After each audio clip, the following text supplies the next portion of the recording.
Magandang araw sa inyong lahat. Ako nga po pala si Antoinette D. Ramos mula sa kursong Bachelor of Science in Hospitality Management.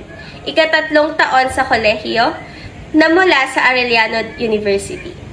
Ngayong araw, nais ko sanang ibahagi sa inyo ang aking talumpati ukol sa kahirapan. Ang kahirapan.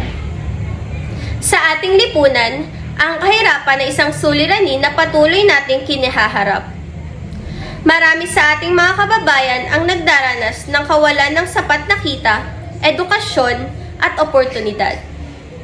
Ang kahirapan ay isang hamon na nagpapahirap sa buhay ng marami.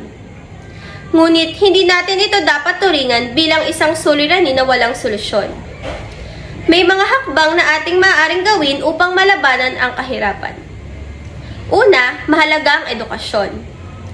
Dapat nating bigyan ng mas mataas na halaga ang edukasyon bilang daan upang makaahon mula sa kahirapan.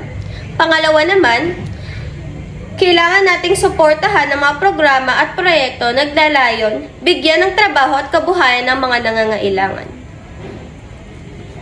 Bilang isang lipunan, ang pagtutulungan at pagkakaisa ay mahalaga upang mapalabanan ang kahirapan. Dapat nating isipin na ang kahirapan ay hindi isang pagkakatalo, kundi isang pagkakataon na magbukas ng pintuan para sa pagbabago at pag-unlad. Sa pagkakaroon ng malasakit at delikasyon, kaya-kaya natin malabasan ang paghamon ng kahirapan. Huwag tayong mawala ng pakialam, bagkus ay maging mahagi tayo ng solusyong suliraning ito.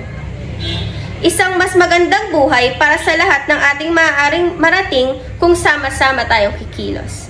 Muli, ako nga po pala ulit si Antoinette D. Ramos na nagbibigay ng talumpati mula sa kahirapan. Maraming salamat po.